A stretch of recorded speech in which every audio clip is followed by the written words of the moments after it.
want to remind you to turn off all your cell phones and electronic devices. I want to also let you know that we have incredible photography of the show already of the kids, and that we have 2 people videotaping, and that we'll definitely get those videotapes out to you on DVD. So you can just relax and enjoy the show. We'll have some amazing quality memorabilia for you to embarrass your children with for ages to come.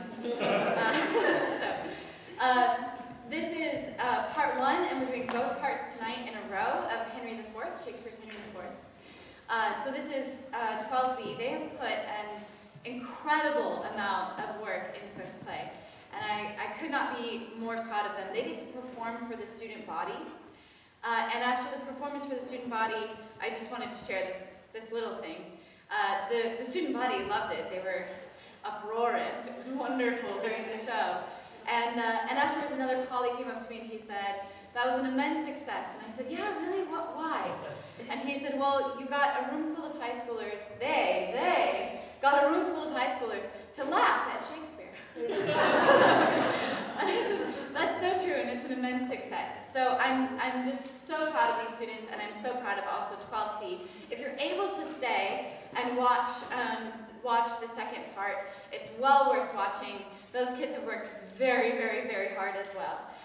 So without any further ado, 12B presents William Shakespeare's Henry IV, Part 1.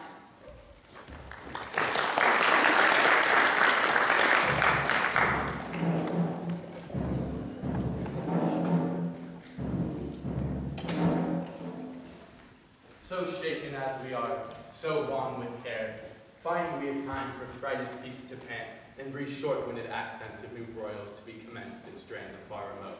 Against acquaintance, kindred and ally, the edge of war, like an ill-sheathed knife, no more shall cut his master.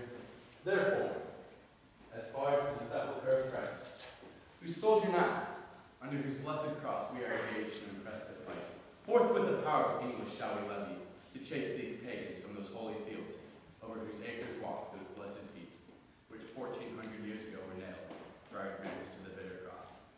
Therefore we meet not. And let me hear you, my gentle cousin Westmoreland, for yesternight our council did decree, and forwarding this dear expedience. My liege, the case was hot in question, with many limits of the charge set down. But yesternight, when all is work, there came a post from Wales, loaded with heavy news, whose worst was that the noble Mortimer, leading the men of Hertfordshire to fight against the irregular and wild Glendower, was by the rude hands of this Welsh man taken, 1,000 of his people, butchered. It seems then that the tidings of this broil break off our business for the Holy Land. This match with others did, my gracious lord, for more uneven and unwelcome news came from the north, and thus it did import. On Holy Rood Day, the gallant Hotspur, young Henry Hotspur, and brave Archibald, the ever-dying and approved Scot, at home among men, where there they did spend a sad and bloody hour. My lord, Here is a dear, a true industrious friend, Sir Walter Blunt, new lighted from his horse, he hath brought us smooth and welcome news. The Earl of Douglas is discomfited. 10,000 bold Scots, 22 knights balked in their own blood, did Sir Walter see on Holmedon's plains. Of prisoners, Hotspur took Mordred, the Earl of Fife, an eldest son, to beat in Douglas, and the Earl of Athol, of Murray, Angus, and Menteith. And is not this an honorable spoil, a gallant prize? Ha, cousin, is it not? In faith, it is a conquest for a prince to boast of. Yea, there thou makest me sad, and makest me sin in envy, that my Lord Northumberland should be the father to so blessed a son who is the theme of honor's tongue. Whilst I, by looking on the praise of him, see riot and dishonor stain the brow of my young Harry. Oh, that it could be proved that some night-tripping fairy had exchanged in cradle clothes our children where they lay, and called mine Hotspur, his Plantagenet. Then I would have his Hotspur, and he my Hal. But let him for my thought. What you think, cuz, of this young Hotspur's pride, the prisoners, which he in this adventure hath surprised, to his own use he keeps, and sends me word that I shall have none but Mordred, the Earl of Fife. This is his uncle's teaching. This is Morrisford, who prunes himself and bristles up the crest of youth against your dignity. But I have sent for him to answer this. And for this cause, a while, we must neglect our holy purpose to Wednesday next our council we will hold at Windsor, so inform the lords. I will.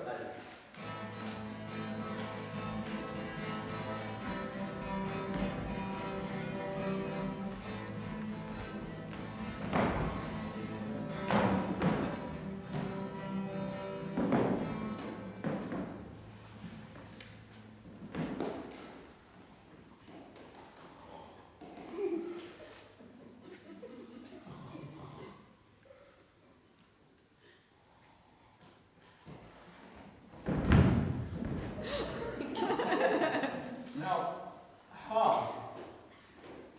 oh, what time of day is it, lad? Thou art so fat-witted, with drinking of old wine, and unbuttoning thee after supper, and sleeping upon benches after noon, that thou hast forgotten that which thou wouldst truly know. What a devil hast thou to do with the time of the day? Unless hours with cups of wine, and minutes capons, and tongs of bars, and dials the signs of leaning houses, and the blessed sun himself, a fair-haired wench, flame-colored taffeta, I see no reason why thou shouldst be so superfluous about the time of the day. Indeed.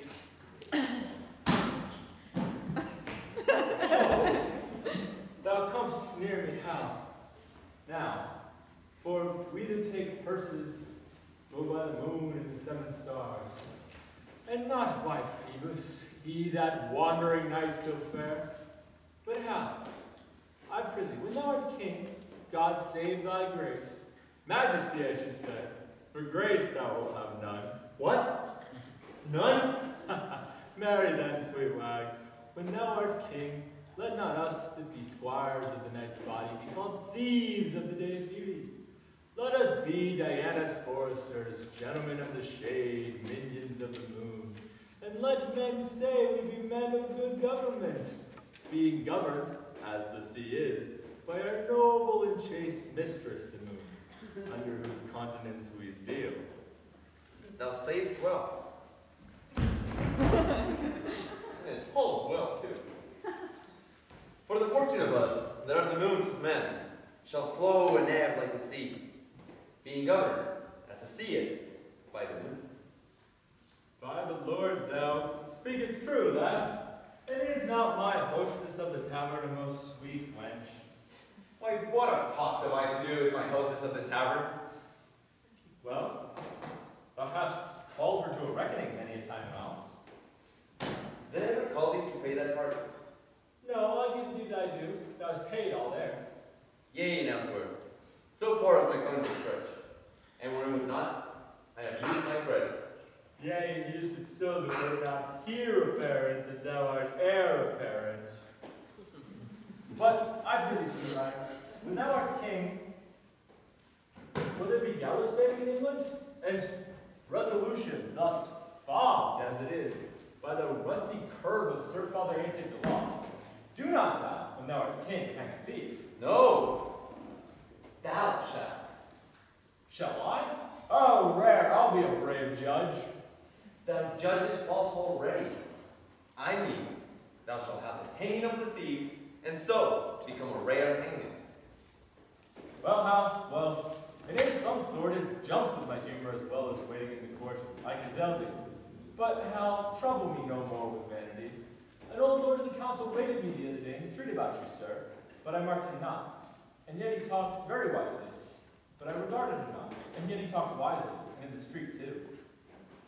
Now this is well, for wisdom cries out in the streets, and no man regards it. Oh, how, thou hast damnable iteration and art indeed to corrupt the saint. Thou hast done much harm upon me, Hal. God forgive thee for it. Before I knew thee, I knew nothing. And now I am, if a man should speak truly, little better than one of the wicked. Ah, I must give over this life, and I will give it over. By the Lord, and I do not. I am a villain. Where shall we take a purse tomorrow, Jack? Where thou wilt, lad, by the Lord, and I'll make one. If I do not, Call me a villain and baffle me. See a good amendment of life indeed. We're praying to purse taking. Well, Hal, 'tis my vocation, Hal. 'Tis no sin for a man to labor in his vocation. Good morning, man. Good morrow, sweetheart. Ah, Jack. How agrees the devil about thy soul, which thou soldest in Good Friday last, for a cup of Madeira and a cold Captain's leg? Sir John stands to his word. He shall have the devil his pardon. For he was never yet a breaker of proverbs. The devil shall have his due. Then, are he damned for keeping his word with the devil? Else, he had been damned for trading the devil.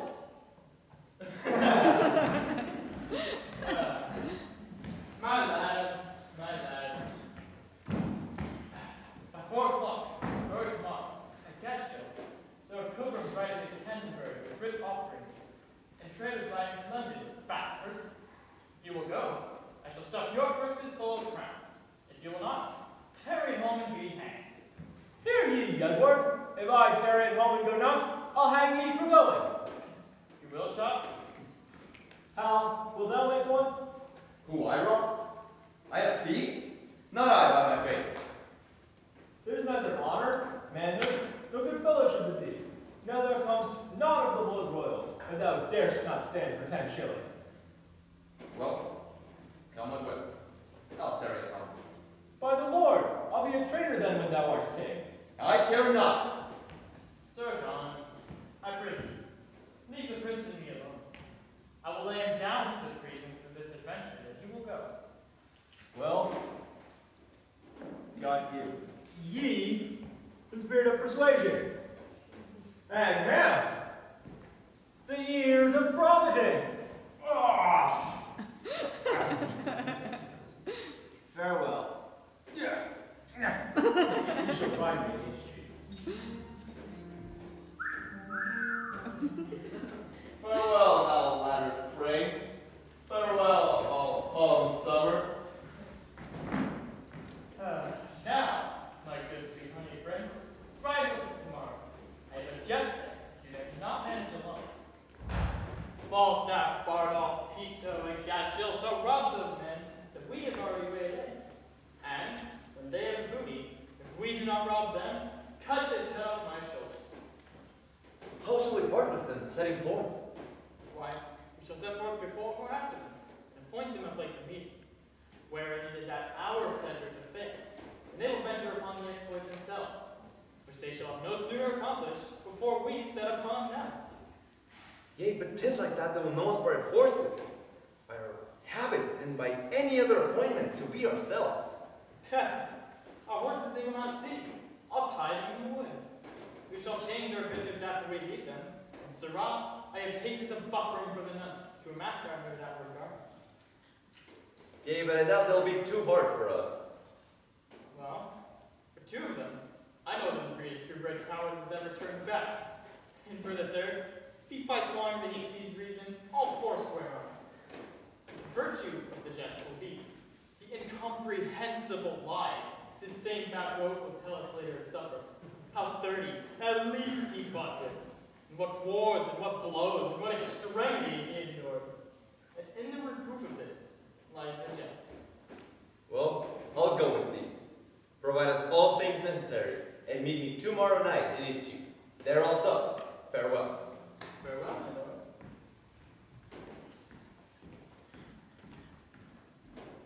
I know you all, and will a while uphold the unyoked humor of your idleness. Yet herein shall I imitate the sun, who doth permit the base contagious clouds to smother up his beauty from the world, that when he pleased again to be himself, being wanted, he shall be more wondered at by breaking through the foul and ugly mist that did seem to strangle him. If all the year were playing holidays, to sport would be as tedious as to work. But when they seldom come, they wish for come, and nothing pleasing but rare accidents. So when this loose behavior that I throw off, and pay the debt I never promised. By how much better than my word I am, by so much shall I falsify men's hopes. And like bright metal on a sullen ground, my reformation, glittering o'er my fault, shall show more goodly and attract more eyes than that which hath no foil to set it off. Also offend, to make offense a skill, redeeming time, when men think least I will.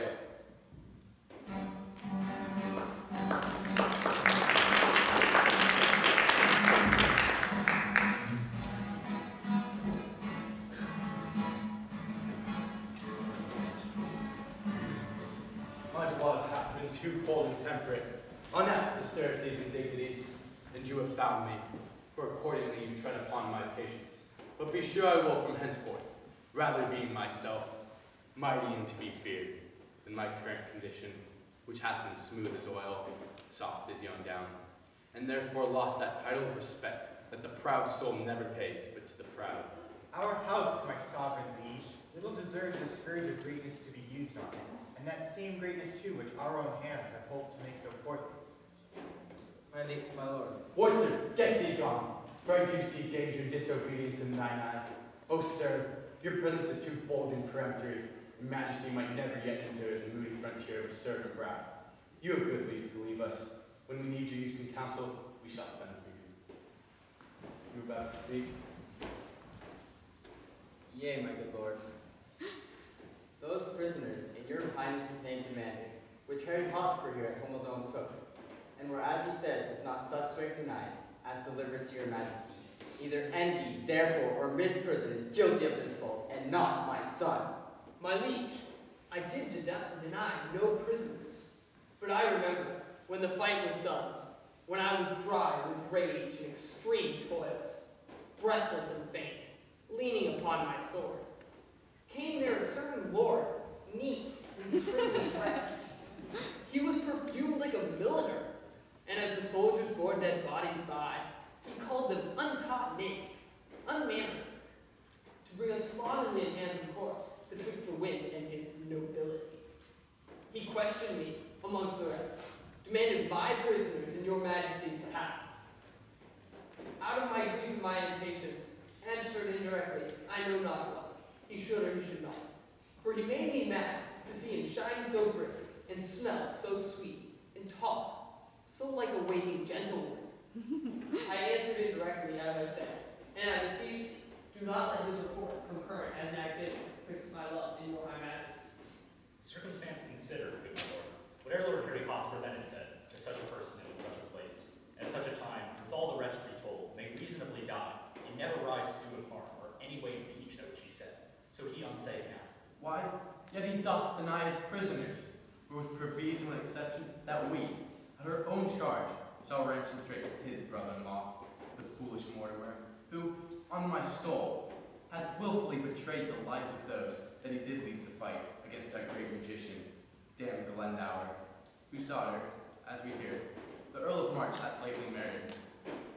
Shall our coffers then be emptied to redeem a traitor home? Revolted Mortimer! He never did fall off, my sovereign liege. In single opposition, hand in hand, he did confound the best part of an hour in changing harmony with the great Glendower. Then let him not be slandered with revolt. Thou dost belie him, Hotspur. Thou dost belie him. He never did encounter with Glendower. Art thou not ashamed? But Sirrah, henceforth, let me not hear you speak of Mortimer. Send me your prisoners with the speediest means, who shall hear in such a kind from me as will displease you. My lord Northumberland, we license your departure with your son. Send us your prisoners, or you will hear of it. I will not send him. I will act to straight and tell him so. I will ease my heart. I'll bite it at the hazard of my head. What? Drunk with collar? Pause and stare a while. Here comes your uncle. Zounds, speak of Mortimer. Nay, I would speak of him, and let my soul want for mercy if I do not join with him.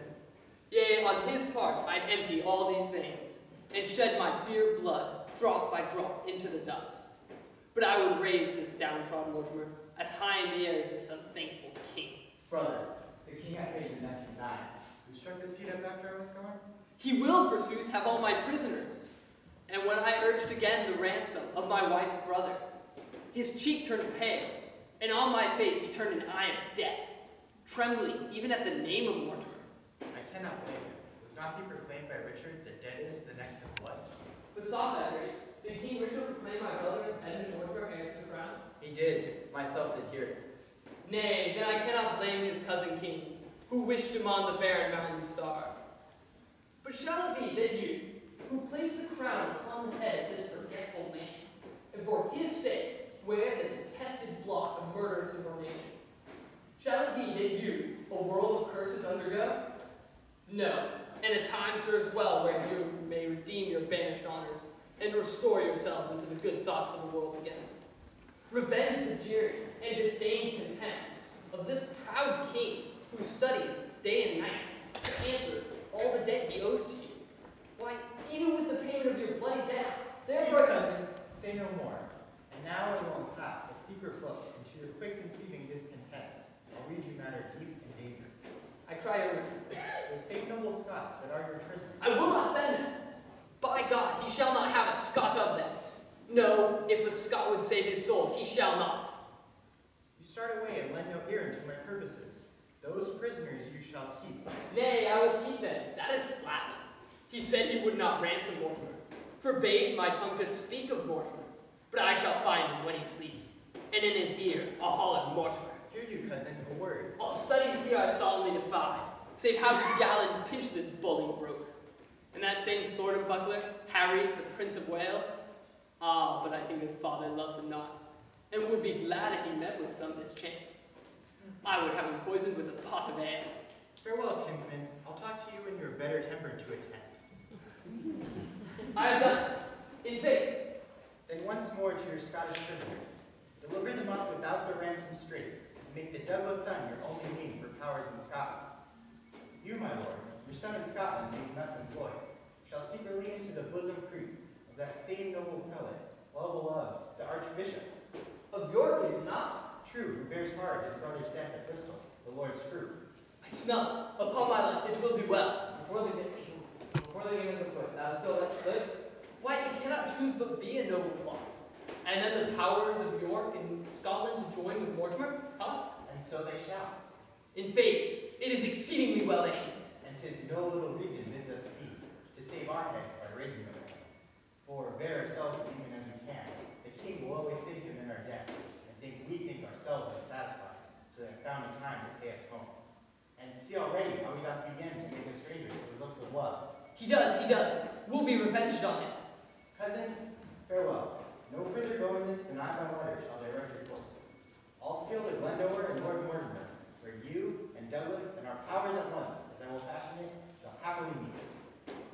Farewell, good brother. You shall thrive, I trust. Uncle, adieu. And let the hours be short, till the fields and blows and groans applaud our sport.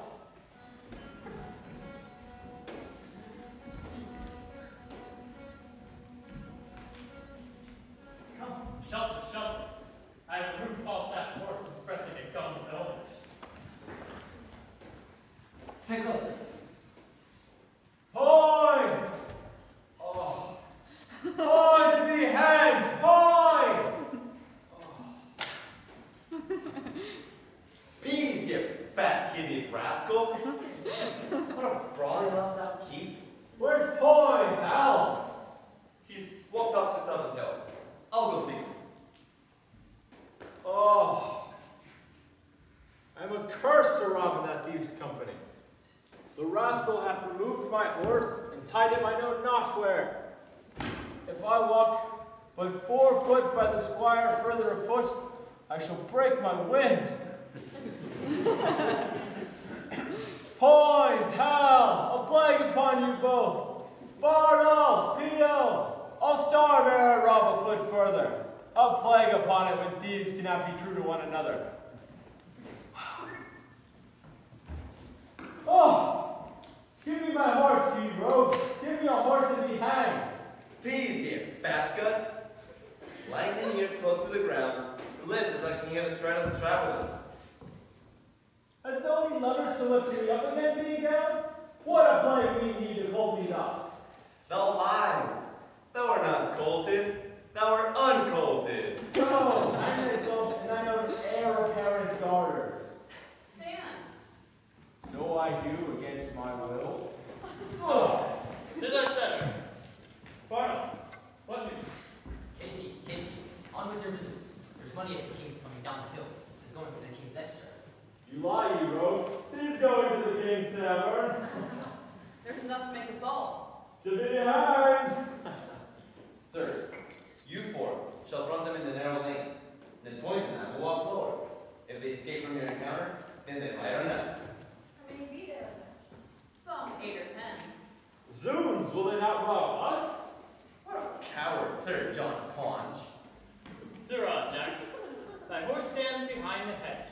When thou needest him, there thou shalt find him. Ned, where are his guys?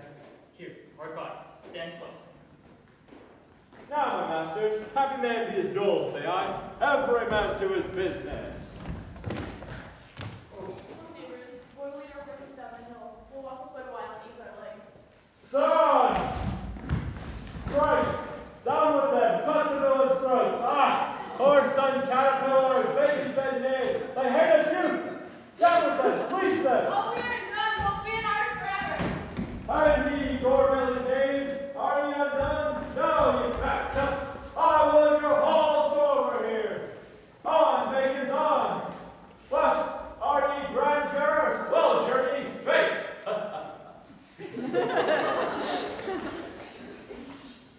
Your money! Villains! Ah! Mercy!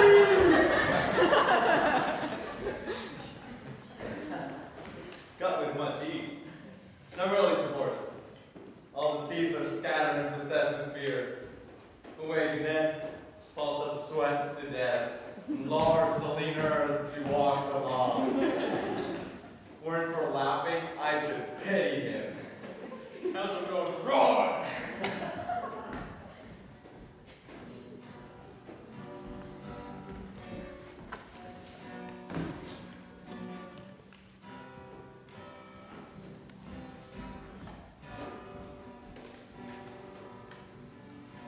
But for my own part, my lord, I could be well contented to be there, in respect of the love I bear your house.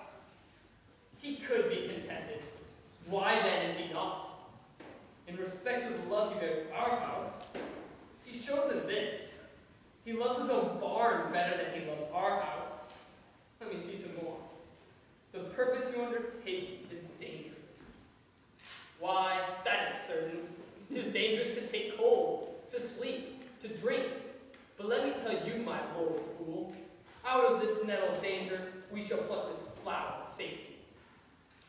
The purpose you undertake is dangerous, the time itself uncertain, the friends you've named uncertain, and your whole plot too light for the counterpoise of so great an opposition. Say you so? Say you so? I say unto you again, you are a shallow, cowardly hind. You lie.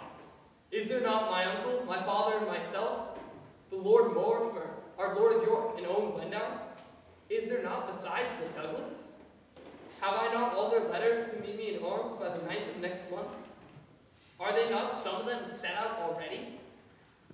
What a pagan rascal is this, an infidel, ha! In this you see the very sincerity of fear and cold heart. Will he to the king and lay open all our proceedings?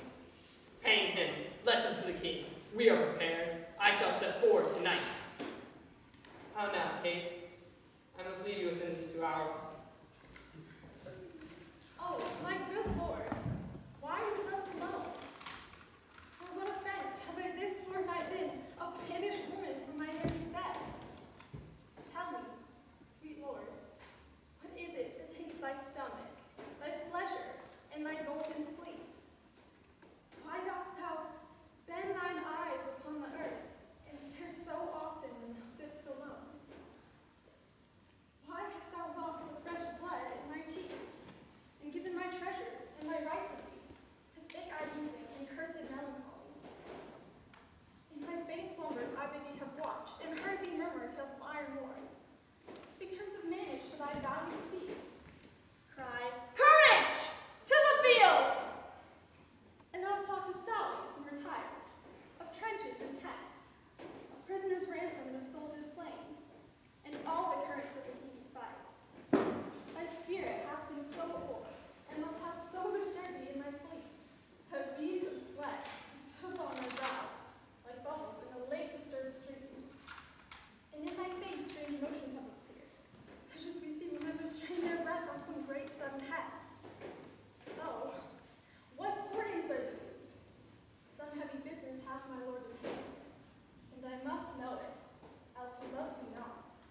What ho! My lord, Is Gibbs with the packet gone? he is, my lord, an hour ago. Hath Butler brought work with horses from the sheriff? He did, my lord, one horse. He brought it in now. What horse? A roan, a crop ear, is it not? He is, my lord. That roan shall be my throne. Bid Butler lead it forth into the park. But here you, my lord. What sayest thou, my lady? What is it that carries you away? Why, my horse, my love, my horse. Out, you madhead ape! Oh, weasel hath not such a deal of spleen as you are tossed with. In faith, I'll know your business, Harry, that I will. I fear my brother Mortimer doth stir about his title, and sent for you to line his enterprise. But if you go... So far, but I shall be weary, love. Come, you parakeeto! Answer me directly under this question that I ask. In faith, I'll break thy little finger, Harry, if thou wilt not tell me all things true. Away, away, you trifler. Love, I love thee not. I care not for thee, Kate. This is no world to play with mammoths and tilt with lips. We must have bloody noses and cracked crowns. Pass them for current, too. God's me, my horse! What sayest thou, my lady? What wouldst thou have of me? Do you not love me? Do you not, indeed? Well, do not then. For since you love me not, I will not love myself. Do you not love me? Nay. Tell me if you speak in jest or no. Come, wilt thou see me ride? And when I'm on horseback, I will swear I love thee infinitely. But hark you, Kate, I must not have you hereafter question me. Whither I go, no reason whereabout. For whither I must. And to conclude, tonight must I leave, and thou wilt not utter what thou dost not know. So far will I trust thee. How? So far? And not an inch further. But hark you, Kate, whither I go, thither you must too. Today I shall set forth, and tomorrow you. Will this content you? It must, of course.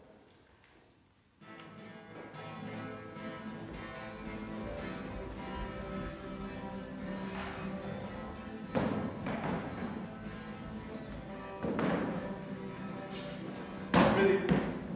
Come on up that fat room and lend me that handful of that oil. False up, the rest of the thieves are at the door. Shall we be married? Merry as cricket, my lad.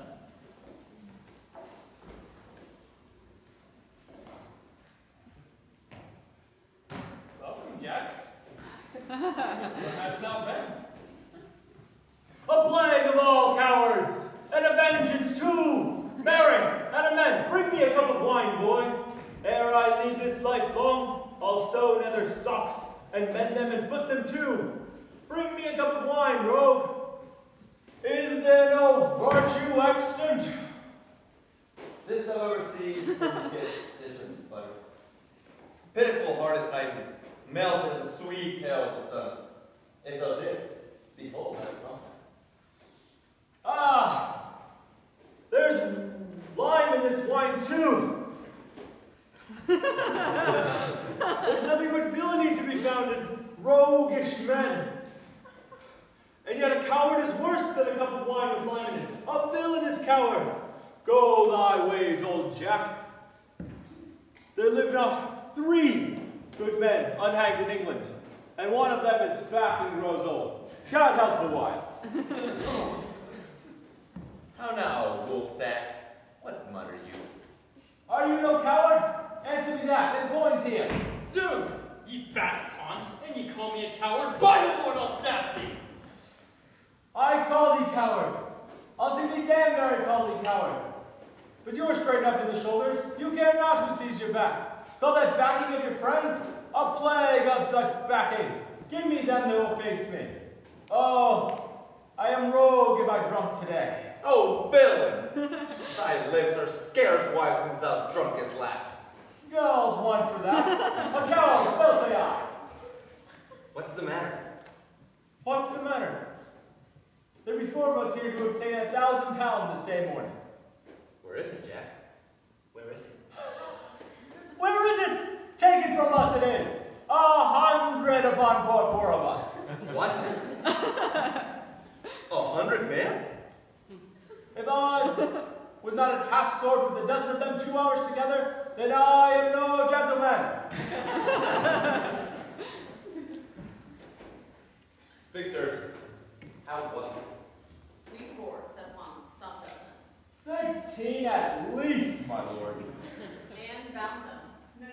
were not bound. You lie, you rogue. They were bound. Every man of them. As we were sharing, 6 or 7 fresh men set upon us. And then unbound the rest, and then came in the other. What? Fought you with them all? All I know not what you call all, Hal. But if I find out with 50 of them, then I am a bunch of rubbish. If there were not 2 or 3 and 50 upon poor old Jack, then I am no two-legged creature. Pray God you have not murdered some of them. Nay, that's past praying for. 2 I have peppered. 4 I am sure I have paid. 2 rogues in buckled suits. What, 4? Thou says but 2 even now. 4, Hal, I told thee 4. Aye, he said 4.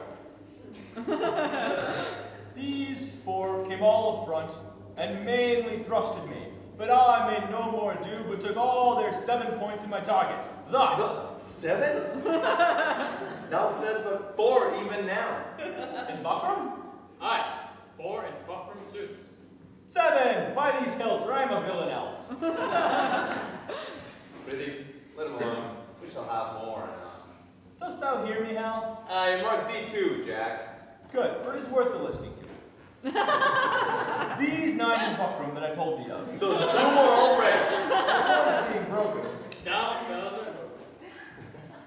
began to give me ground. But I came in hand and foot, followed me close, and with a thought, 7 of the 11 I paid. Oh, monster! 11 buckram men grown out of 2? But as the devil would have it, 3 misbegotten knaves of Kendall Green came at my back and let drive at me. For it was so dark out, thou couldst not see thy hand. These lies are like the father that begets them. Gross amount. Open. Palpable. Why, thou clay-brained guts, thou naughty-pated fool, thou whoresome, obscene, thou grease-tallow cat. What? Art thou mad? Art thou mad? Is not the truth the truth? Why, how dost thou know these men in Kendall Green, if it was so dark that thou couldn't even see the hand? Come, your reason, Jack, your reason. Zoons, upon compulsion? I would tell no man upon compulsion, were I Escapado, or all the rocks of the world. Tell thee on compulsion. If reasons were as plentiful as blackberries, I would tell no man upon compulsion. Aye. I will no longer be guilty of this sin. This sanguine coward. This bed presser. This horseback breaker. This huge pile of flesh. This enormous born child. Zoons! You starveling! You dried elf skin! You dried meat's tongue! You bull's pizzle! You stocked fish! Oh, for breath I know what it's like to thee! You tailor's yard! You sheath! You bow case! You vial! Standing! Talk! Well, breathe a while. And then to it again. And when thou hast bored thyself with base comparisons, hear me speak but this. Mark, Jack. We, too, set on you four. Well, after you four, set on 3 and bound them, and were masters of their wealth. Mark now, how a plain tale shall put you dead. Then did we 2 set on you 4, and with a word outface you from your price, and have it, and can show it to you here in the house. And false death. You carried your guts away as quickly with quick dexterity, roaring for mercy. What a slave art thou, to hack thy sword as thou hast done, and say it was in fight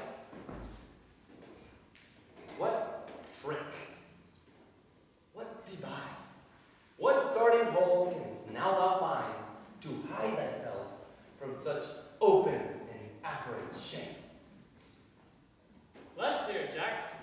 What trick hast thou now? By the Lord, I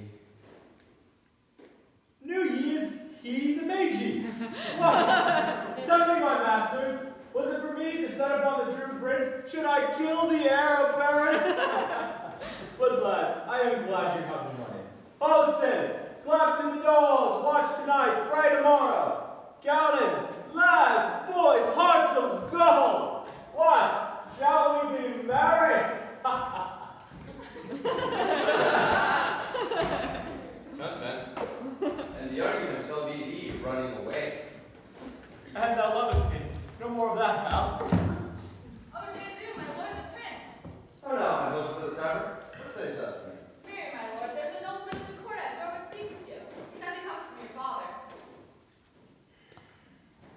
Give him as much as will make him a royal man, and send him back again to my mother.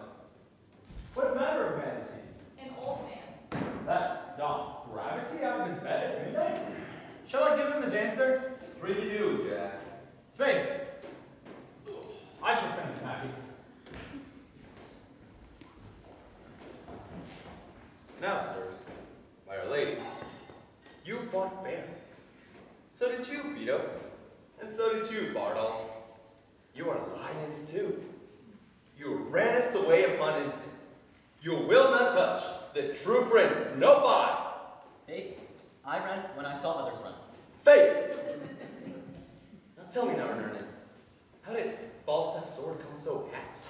Why, he hacked it with his dagger, and said he was rich without need with, but will make it believe it was done to fight, and persuaded us to do the like. Yea, and to tickle our noses with spear grass to make them bleed, and then to best over our garments with it and swear it was the blood of true men.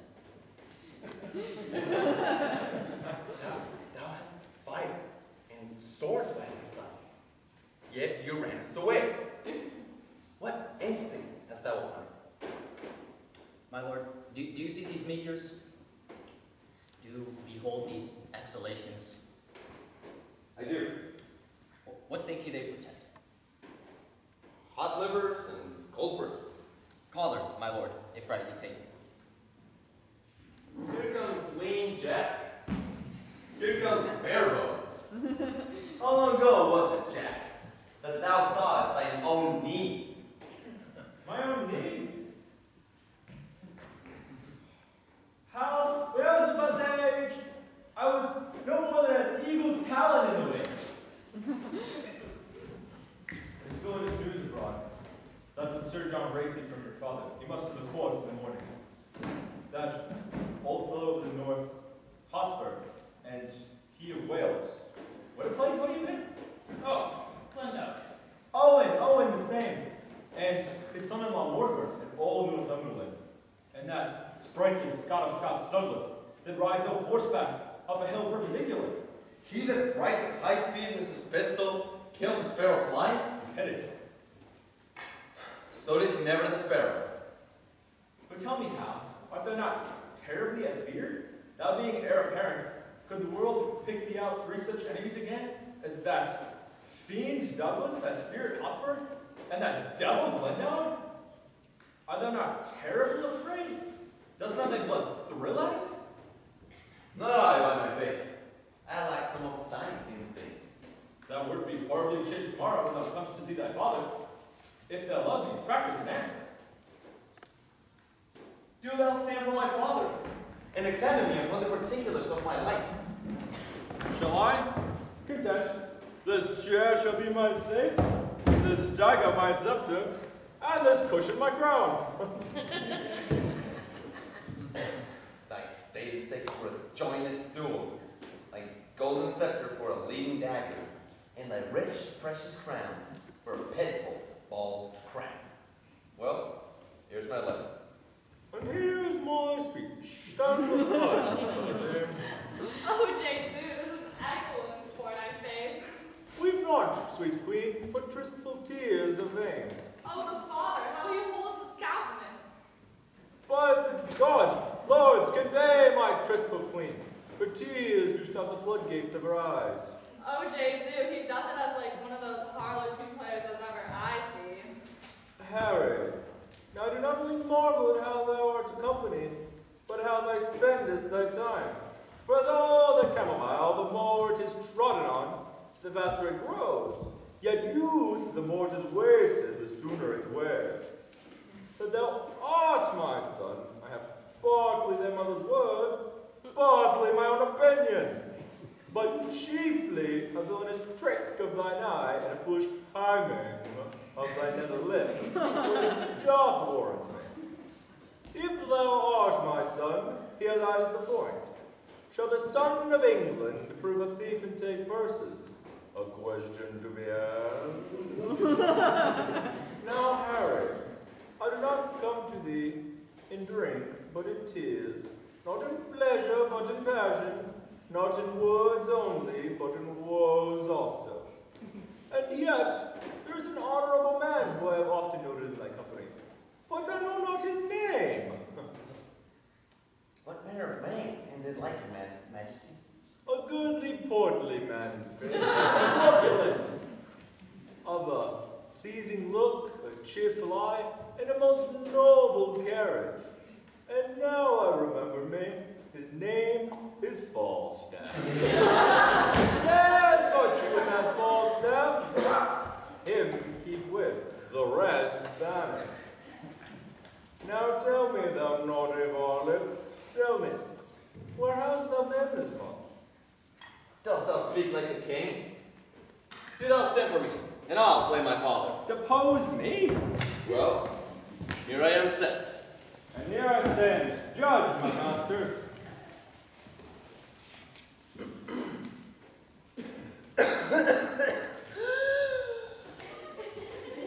Now, Harry, whence come you? Praise you, my lord.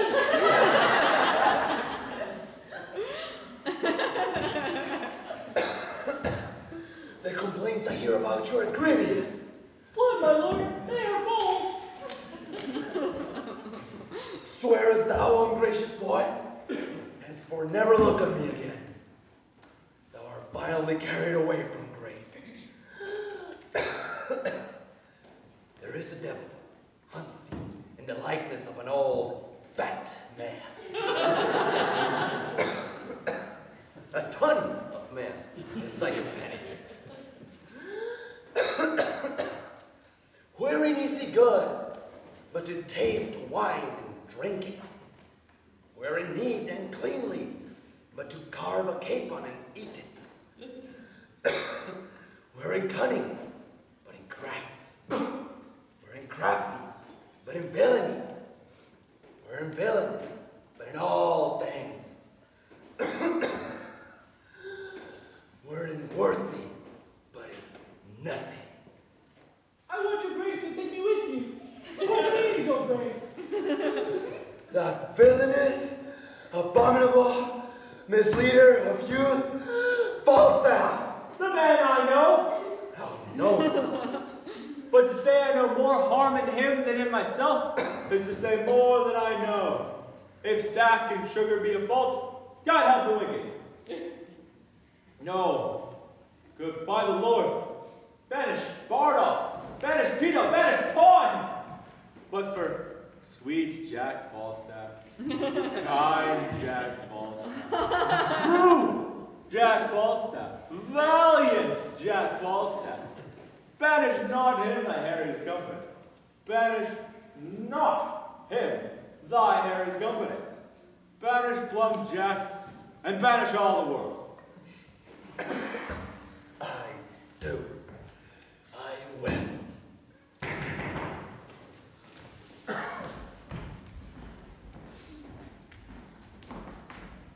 My lord, there's a sheriff, the most monstrous watch at the door. Out ye rogue, play out the play. I have much to say on behalf of that Falstaff. Oh, they do, my lord, my lord. The sheriff and all the watch are at the door. They are come to search the house. Shall I let them in? Dost thou see, Hall? Never call a true piece of gold a counterfeit. And thou a natural coward. Go have ye in there. The rest, will go below. And now, my masters, for a true faith and good conscience. All of which I have had, but the day is out, therefore I'll hide me.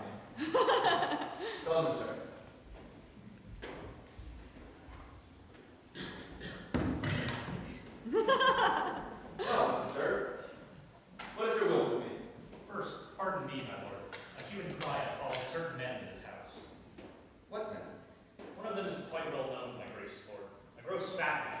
fat as butter. The man, I can assure you, is not here. For I myself have employed him at this time. And Sheriff, I will engage my horse to thee. I will, like tomorrow dinner time, send him to thee, or any man, to answer for anything that he may be charged without. And so, please let me entreat you to leave the house. I will, my lord. There are two gentlemen having this robbery lost 300 marks. It may be so. If they have brought these men, then they shall be answerable. And so farewell. Good night, my noble lord. I think it's good morrow, is it not? Indeed, my lord. May it be 2 o'clock.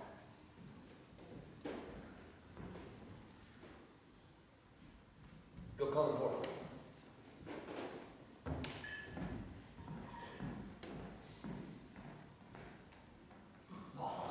Sleep behind the ears and snorting like a horse. Hark!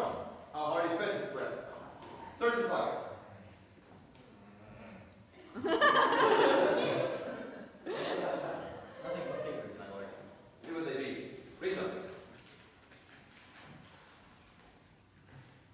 Item, a capon, 2 shillings, 2 ducats. Item, sauce, 1 shilling, 2 ducats. Item, wine, 13 shillings, 2 ducats. Item, bread, 1/2 penny. Oh, master! But half a penny worth of bread for this intolerable deal of wine. There, let him sleep till day. All to the court in the morning. We must all to the wars, and thy place shall be honorable. The money shall be paid back again with advantage. Be with me betimes in the morning, and so, farewell, Carl. Good morrow, my lord.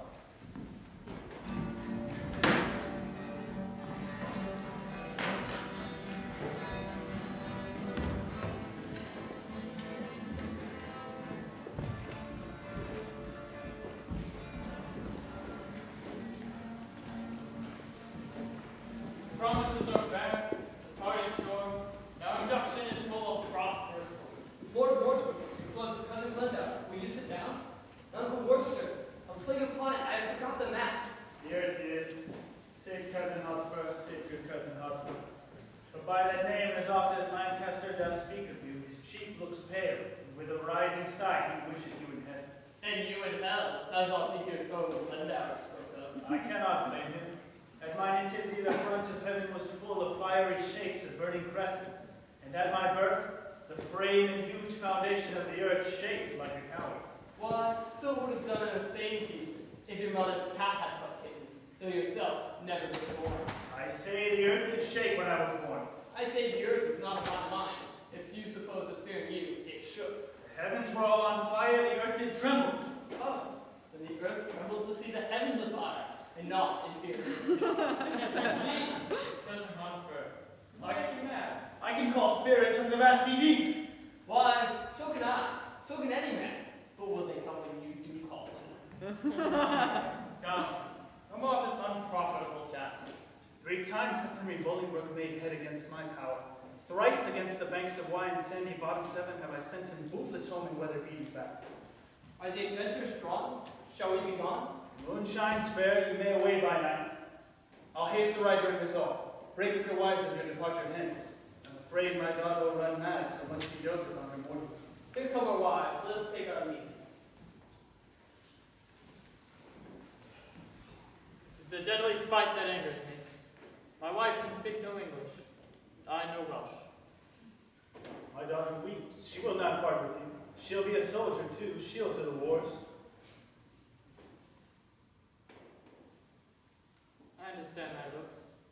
And that pretty Welsh which thou pourest down from these heavens I am too perfect in. But for shame in such a parley should I answer thee.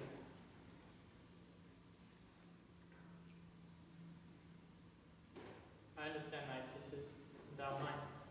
And that's a feeling disputation. But I will not be truant of, till I have learned thy language. She bids you on the wanton rushes lay you down, and rest your gentle head upon her lap. And she will sing the song that pleaseth you, and on your eyelids crown the god of sleep. With all my heart I'll sit here sing. Then by that time will our book I think be gone. Do so, and those musicians that shall play to you hang in the air 1,000 leagues from hence, and straight they shall be. Sit and attend. Come, King, thou art perfect in lying down. Come, quick, that I may lay my head in thy lap. No, he is.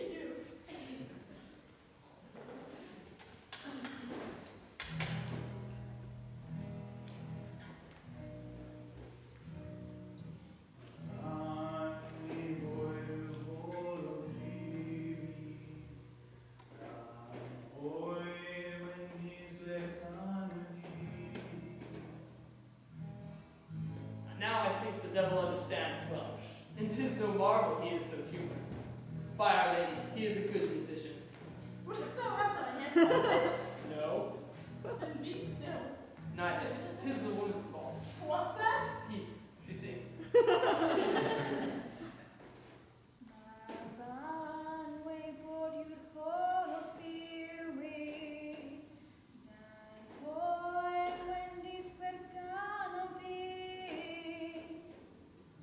Come, Kate, I'll have your song too. Not mine. Sing.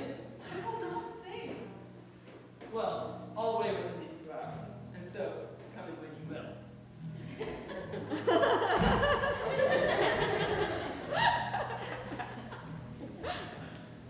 Come, come, Lord Mortimer. See, you are as slow as hot Lord Percy is on fire to go. By this our book is drawn. We'll but seal and then to horse immediately. With all my heart.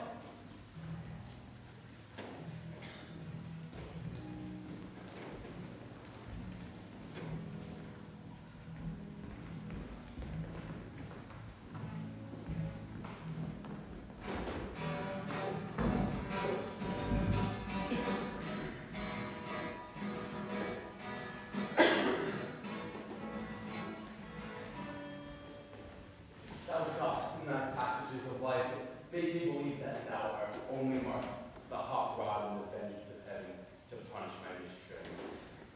Tell me else, could such inordinate and low desires hold their level with thy princely heart? So please your majesty, I could quit all offenses with this clear excuse, as well as saying doubtless I can purge myself of many I can charge with that. Yet such accentuation let me beg, as in reproof of many tales of eyes, which the ear of greatness needs must hear, by smiling pigpens and base news monitor, I make, for something true, where in my youth I faulty wandered and irregular, find pardon in my true submission. God pardon me. Yet let me wonder, Harry, thy place in council thou hast rudely lost, which by thy younger brothers supplied, and are almost an alien to all the hearts of the princes in my court. And in that very line, Harry, standest thou. For thou hast lost thy princely privilege with vile participation. Not an eye but is aware of thy common sight, save mine, which hath desired to see thee more, which now doth that I would not have it do, make blind itself with foolish tenderness. I shall hereafter, my thrice gracious lord, be more myself. For all the world, as thou art this hour, was Richard then, when I from France set foot at Ravensburg, and even as I was then, it's Oxford now. Now, by my scepter and my soul to boot, he hath more worthy interest to the state than thou, the shadow of succession. He doth fill fields with harness in the realm, turns heads against the lion's armed jaws, and, being no more in debt to years than thou, leads ancient lords and reverend bishops on to bloody battles and to bruising arms. Why, Harry, do I tell thee of my foes, which art my nearest and dearest enemy? Thou that art like enough, through vassal fear, base inclination, and the stars flame, to fight against me under Hotspur's pay, to show how much thou art degenerate. Do not think so. You shall not find it so. God forbid them so much assuade your majesty's good feelings away from me. I will redeem all this on Hotspur's head, and in the elosing of some glorious day, be bold to tell you that I am your son. When I will wear a garment of blood, and stain my favors on a bloody mask, which washed shall scorn all my shame with it. This in the name of God I promise here, the which, if he be pleased, I shall perform. And I do beseech your majesty, solve the long-grown wounds of my intemperance. If not, the end of life cancel all ban, I will die 1,000 deaths ere I break the smallest parcel of this vow. 100,000 rebels died in this. Thou shalt have charge and sovereign trust herein. My lord, How now, good one? Thy looks are full of speed. to have the business that I come to speak of, Lord Mortimer of Scotland hath sent word that Douglas and the English rebels met the 11th of this month at Shrewsbury.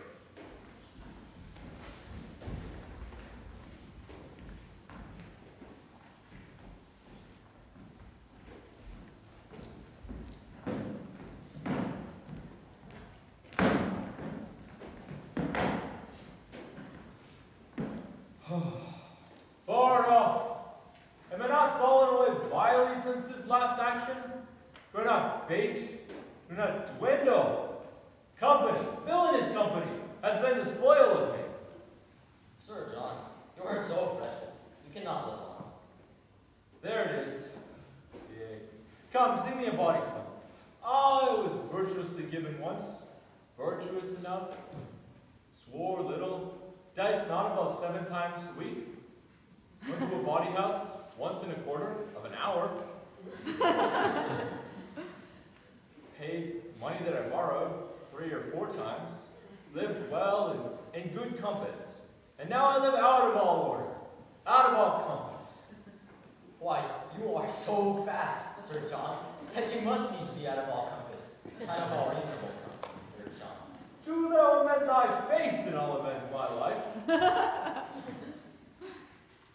Splod my fish were in your belly. Ah, God of mercy!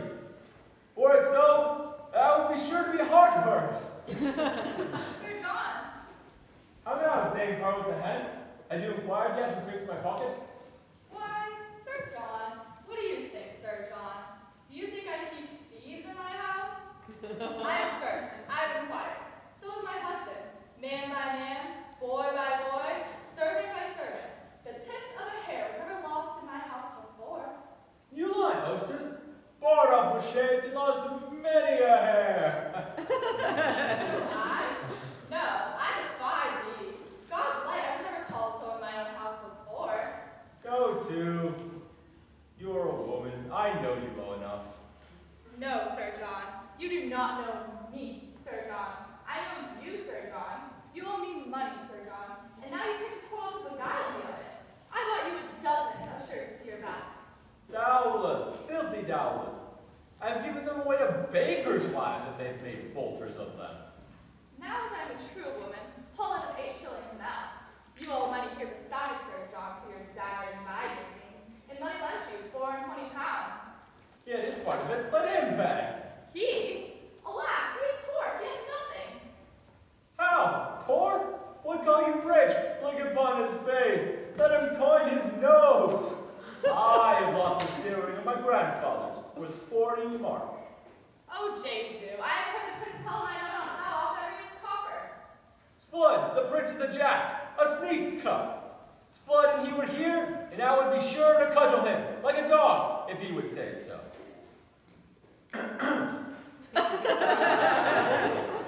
How now, lad? Is there in that door? In faith, must we all march?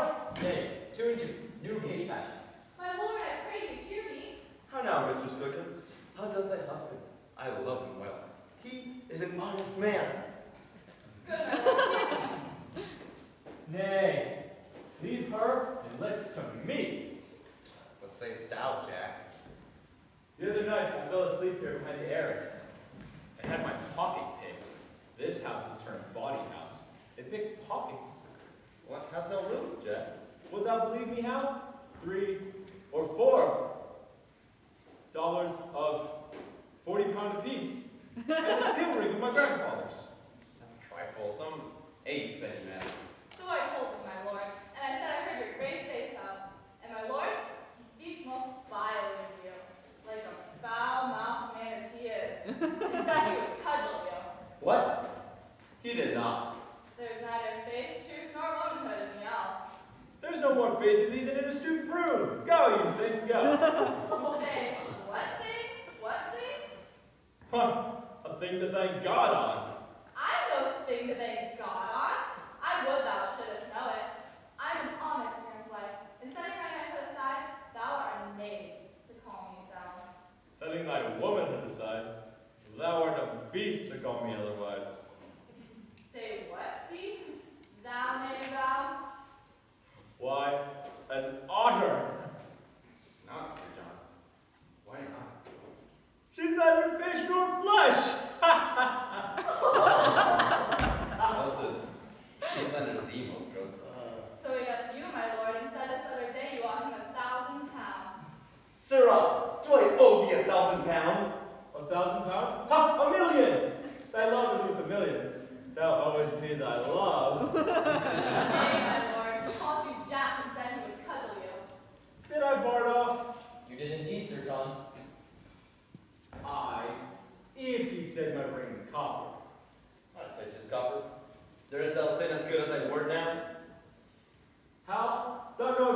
upward man, I dare.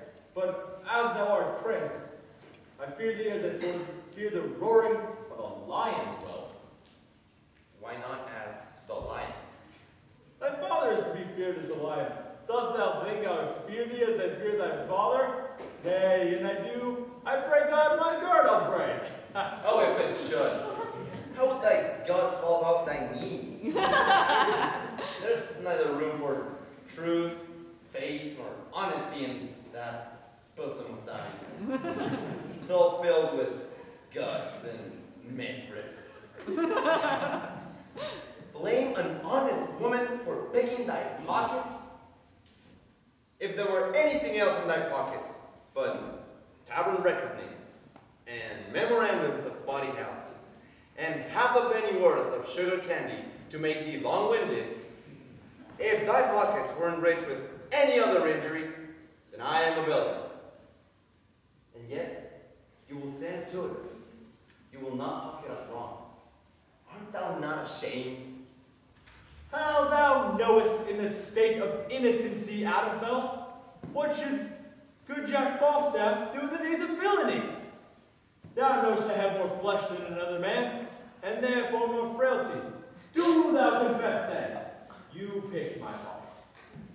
It appears so by the story. Hostess, I forgive thee. Go, make ready breakfast. Prithee, go. How? The news at court, how is that answered? Oh, my sweet bee, I must still be an angel to thee. The money is paid back again. Ah! I do not like that paying back. 'Tis a double labor. I am good friends with my father. He may do anything. Bertle, My lord? thou must remind me to send a letter to Lord John of Lancaster, to my brother John, and to my Lord of Westmoreland. Vito, to horse, to horse! For yet you and I have 30 miles to go or dinner time. Jack, meet me tomorrow in Temple Hall at 2 o'clock in the afternoon. This land is burning, hot for cents of high. Either we or they must lower line. Rare words. Brave world, hostess, my breakfast, come!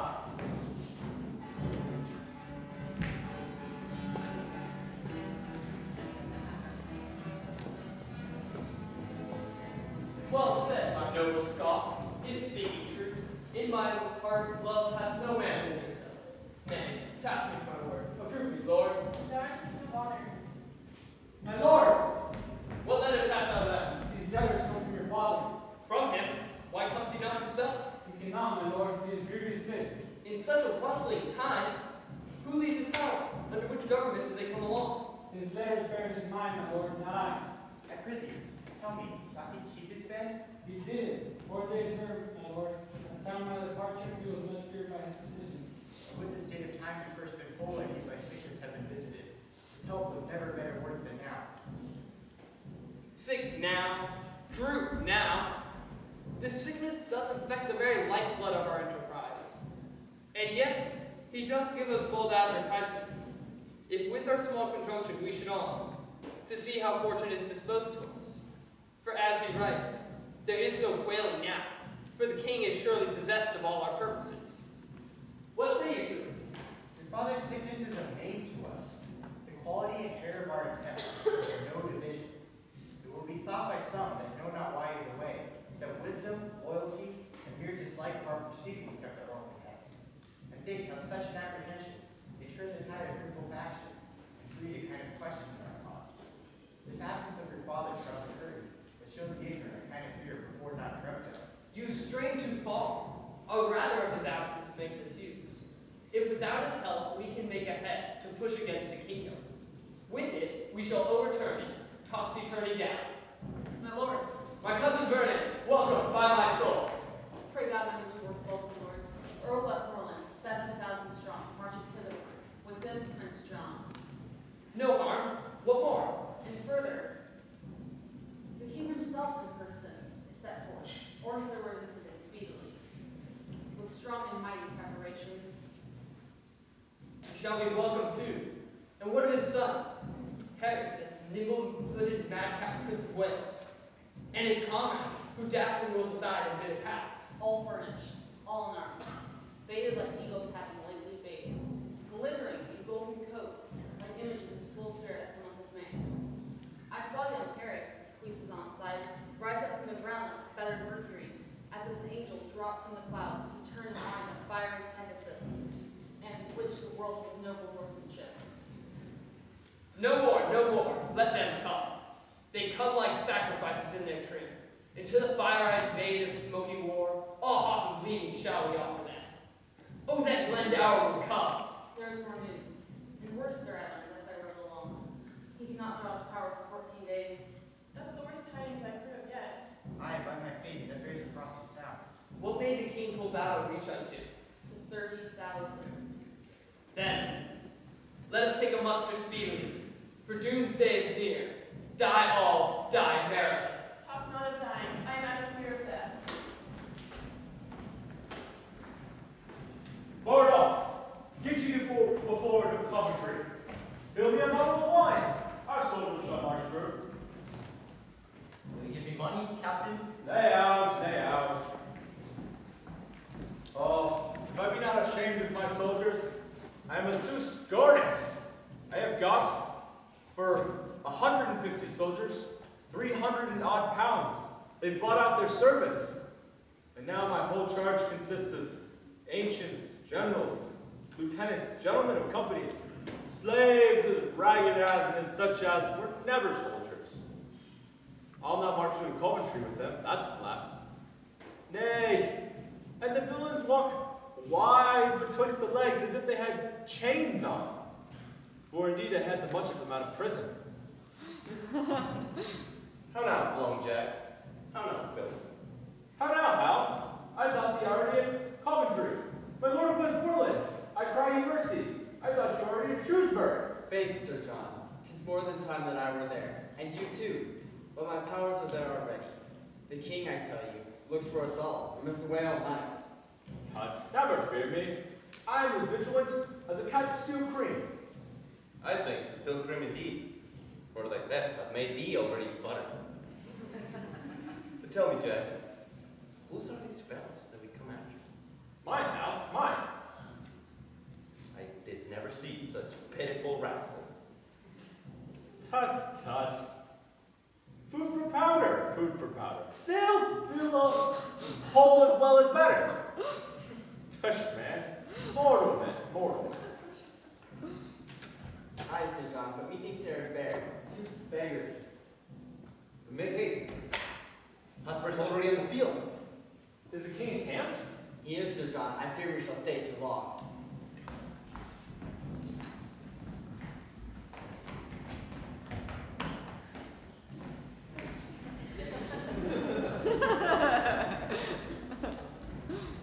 We'll fight him tonight.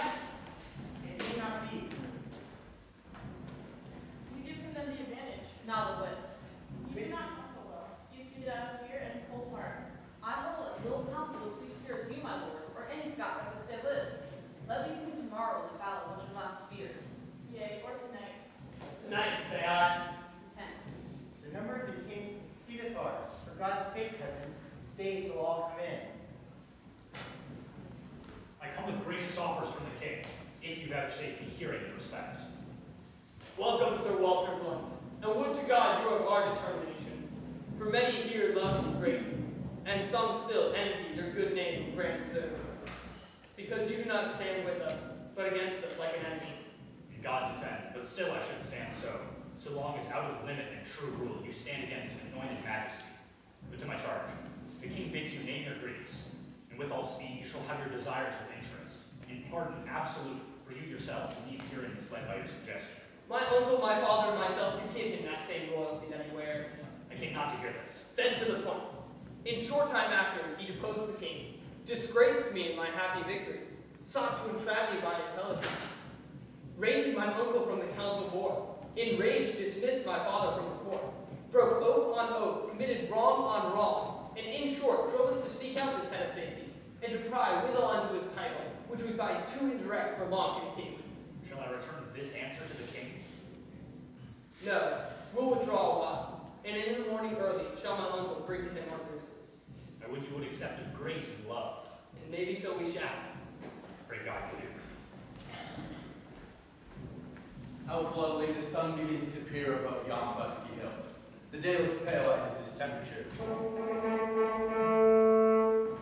How now, William Forster? 'Tis not well that you and I should meet upon such terms as we meet now. You have deceived our trust, and made us doff our easy robes of peace, crush our whole limbs in ungentle steel. This is not well, my lord. This is not well. What say you to it? Will you again untie this curlish knot when all abhorred war? Hear me, my liege. For mine own part, I could be well content to entertain the Latin of my life for quiet hours. For I do protest, I have not sought the day of this dislike. You have not sought it? How comes it then? Rebellion lay in his way, and he found it. Peace, Jim. Peace. Please your majesty to turn your looks of favor from myself and all our house. Again, I must remember you, my lord. We were the first and dearest of your friends. Being fed by us, you used us so, as that ungentle bull, the cuckoo's bird, uses the sparrow, to depress our nest. Grew by our feeding to so great a bulk, that even our love does not come near your sight for fear of swallowing. But with nimble wing we weren't forced, for safety's sake, to fly out of sight and raise this present head, whereby we stand opposed by such means as you yourself have forged against yourself, by unkind usage, dangerous countenance, and violation of all faith and troth sworn to us in your younger enterprise. These things indeed you have articulated. Proclaim that market crosses, run in churches. In both your armies there is many a soul shall pay full dearly for this encounter, if once they made a trial. Tell your nephew, the Prince of Wales doth join all the world in praise of Henry Hotspur. Yet this before my father's majesty, I am content that he shall take the odds of his great name and estimation. To spare blood on either side, try fortune with him in a single fight. No, good Worcester, no. We love our people well, even those we love that are misled upon your cousin's part. And will they accept the offer of our grace? Both he, and they, and you, and every man shall be my friend again, and I'll be his. So tell your cousin, and bring me word what he will do. But if he will not yield, rebuke and dread correction wait on us. So be gone. We will not be troubled with reply. We offer fair. Take it advisedly. It will not be accepted on my life. The Douglas and Hotspur are both confident against the world in arms. Hence, therefore, every leader to his charge. For, on their answer, we will set on them, and God will friend us, as our cause is just. How? If thou seest me down in the battle and will strive me so, 'tis a point of friendship. Nothing but a colossus can do thee thy friendship. Say thy prayers. Farewell. I would 'twere bedtime now, and all well. Why, thou hast got a death. I would be loath to pay him before his day. What needs to be I so forward with him that calls not on me? Can honor set a leg? No. Or an arm? No. Or take away the grief of a wound? No. What is that honor? A word. What is in that word honor? What is that honor? Ere, a trim reckoning. Who hath it? He that died o' Wednesday. Doth he feel it? No. Doth he hear it? No. 'Tis insensible then. Therefore, I'll none to honor. Oh no, my nephew must not know, Sir Richard, the liberal and kind offer of the king. Poor Bessie did. Then are we all undone. It is not possible. It cannot be the king should keep his word in loving us. He will suspect us still, and find a time to punish this offense and other faults. My nephew's trespass may be well forgotten. That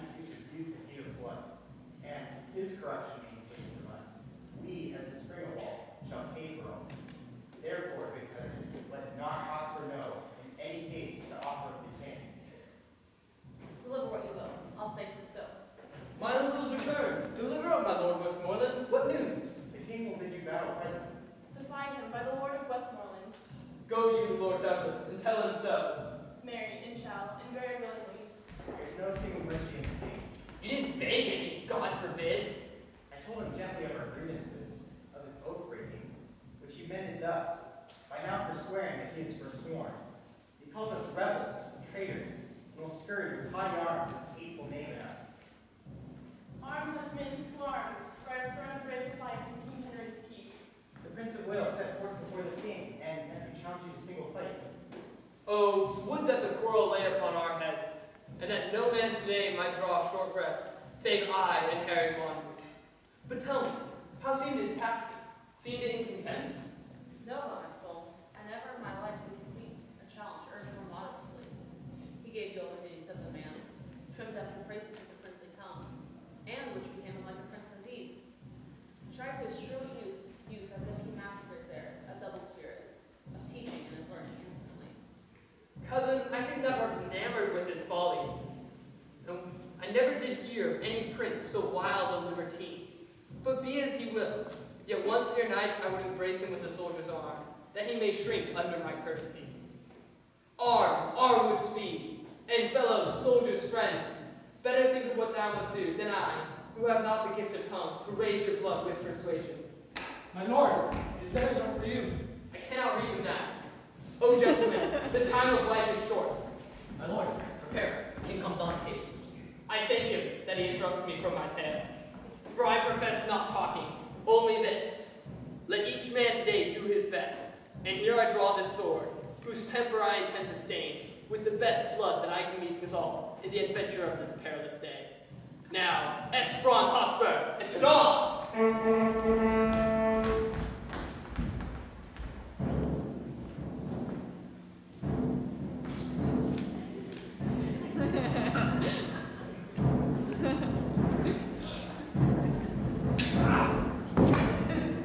What is thy name that thou dost have crossed me? What dost thou seek upon my head? Know then, my name is Douglas, and I do conquer in battle. Thus because some tell me that thou art a king. They tell me true. The Lord of Stafford due today hath brought thy likeness, and this sword hath ended him. So shall it be, unless thou yield thee as my prisoner. I was not born a yielder, thou proud Scot. You shall find a kingdom will avenge Lord Stafford's death. Oh, Douglas, hadst thou fought and told Madame thus, never would have triumphed upon a Scot. All's done, all's won. Here breathless lies the king. Where? Here. Nay, Douglas, I know this face full well. A gallant knight he was. His name was Blunt, simply furnished like the king himself. A fool go at thy soul, whither it goes. Why didst thou tell me thou wert a king? The king hath many furnished in his kings. Now, by my sword, I will murder off his coats. I will kill off his wardrobe piece by piece, until I find the king. On, soldiers stand for fair before the day. Oh, though I escaped scot-free at London, I fear the shot here. Oh, Sir Walter Blunt, there's honor for you. There's no vanity.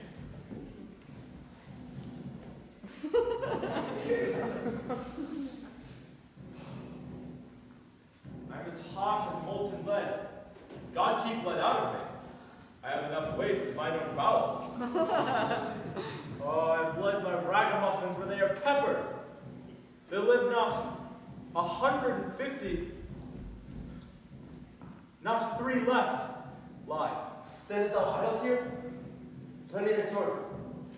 Many a nobleman lies stark and stiff, under the hoofs of vaunting enemies, whose deaths are yet on revenge. I prithee, lend me thy sword. Hell, give me leave to breathe a while. True Gregory did no such mights in arms as I have done this day. I have paid Hotspur, I made him sure. He isn't living to kill thee. I prithee, lend me thy sword. If Hotspur be alive, thou getst not my sword now. But prithee, take my pistol, if thou wilt. Give it to me. What is it in the case? There, 'tis hot that will sack a city.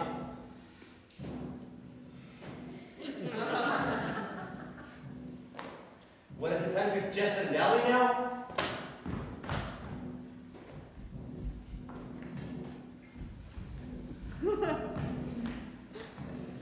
Oh, I fear this Hotspur.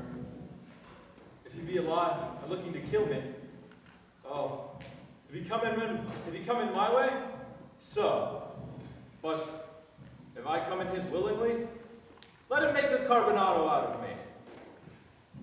I want life. If I can save it, so. If not, honor comes unasked for, and there's an end.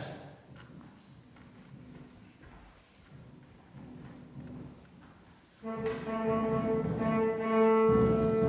prithee, Harry, withdraw thyself. Thou bleedest too much. Lord John of Lancaster, go you with him. Not I, my lord, unless I did bleed too. My lord of Westmoreland, lead him to his tent. Come, my lord, I shall lead you to your tent. Lead me, my lord. I do not need your help. God forgive.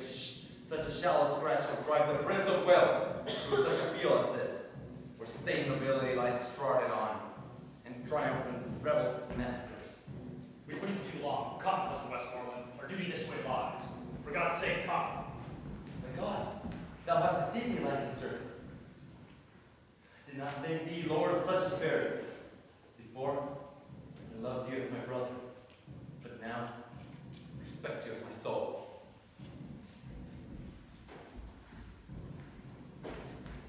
Another king. They grow like my business.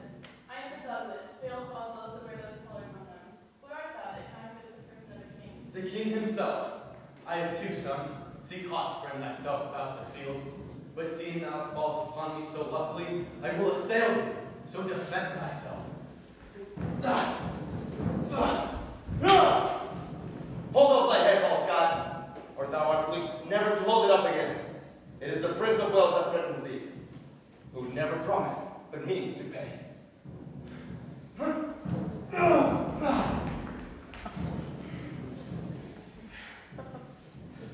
Surely, my lord, how fares your grace? Thou hast redeemed thy lost opinion, and this fair rescue thou hast brought to me. Oh God, they did me too much injury. Therefore should I hearken for your death. If I mistake not, thou art Harry London. Thou speakest as if I would deny my name. I am Harry Hotspur. And I, Prince of Wales, and think not, Henry Hotspur, to share with me in glory any more. 2 stars keep not their motion in one sphere, nor can England brook a double reign of Henry Hotspur and the Prince of Wales. Nor shall, Harry, for the hour has come to end the one of us. And would to God, thy name of arms, who now is great as mine.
For worms. Great Hotspur. Fare thee well, great heart. When that this body did contain a spirit, a kingdom, for it was too small a bound. But now, 2 paces of the vilest earth is room enough. This earth that bears thee dead, bears not alive, so stout, gentle man. Adieu, and take that praise with ye into heaven.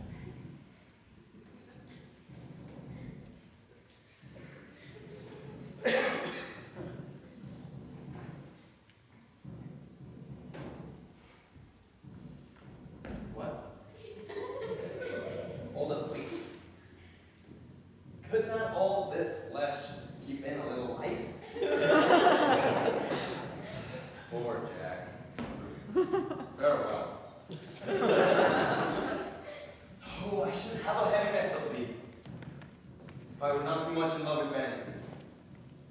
Death had not yet struck so fat a deer today. I see thee, by and by, in blood, like noble Hotspur wine.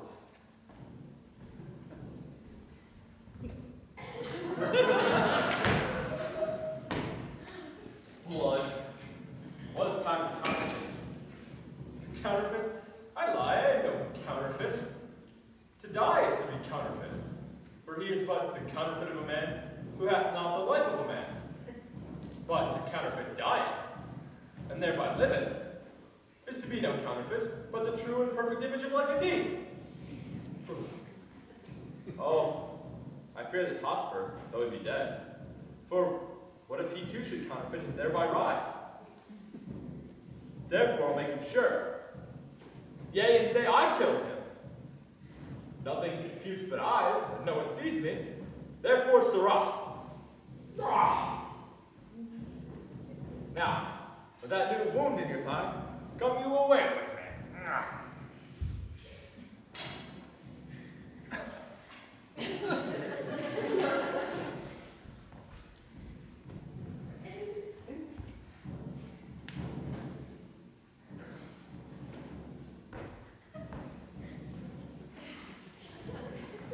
And soft, we have you here. You not tell me this fat man was dead? He dead? I saw him dead. Art thou alive? Or is it fantasy that plays upon our eyesight? I prithee, speak, for we will not trust our eyes. Thou art not without seams. No, that's sure, I am not a double man. There's Hotspur, I've killed him. Why, Hotspur, I killed myself, and saw thee dead. I give thee that I was down and out of breath, and so was he. But at an instant we rose and fought a long hour by the Shrewsbury Park. I have given him this wound in the thigh, and he would deny it? If you were alive, I would make the villainy a piece of my soul. This is the strangest tale that I've ever heard. This is the strangest fellow. Come, bring your luggage nobly on your back. The trumpet sounds for retreat. The day is ours. Come, Brother John, let us to the highest of the field. See what friends are living, who are dead. I'll follow, as they say, for reward. Oh, he that rewards me, may God reward him. For if I grow great, I'll grow less. And leave wine and purge, and grow as nobly as a noble man ought.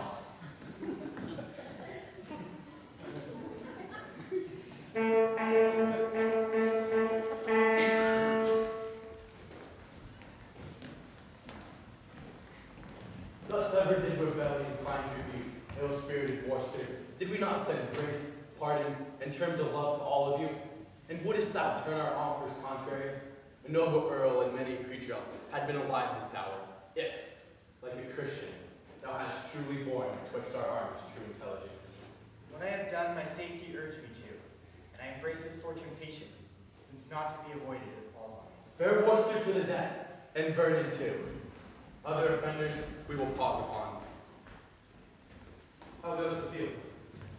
The noble Scot, Lord Douglas, when he saw the fortune of day quite turned from him, and the noble Hotspur dead, and all of his men at the foot of fear, he fled with the rest.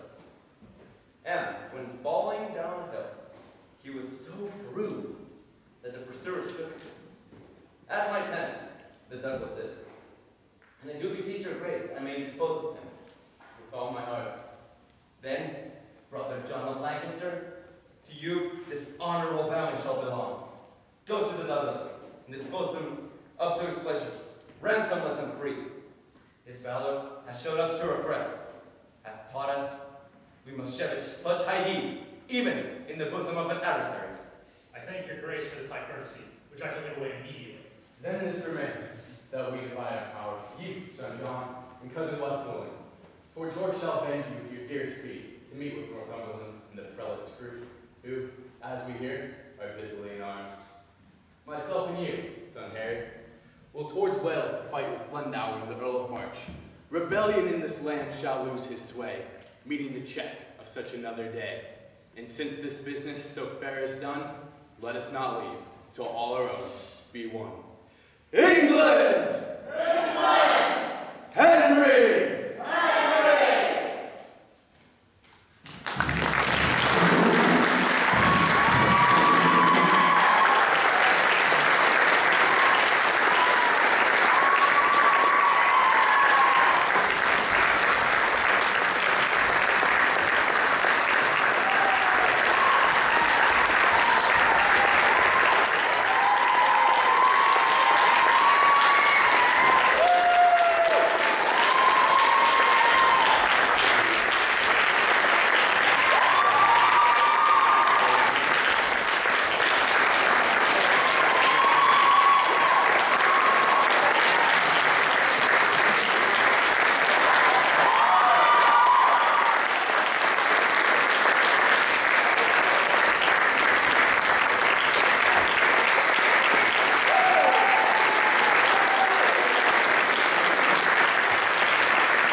First of all, to my invaluable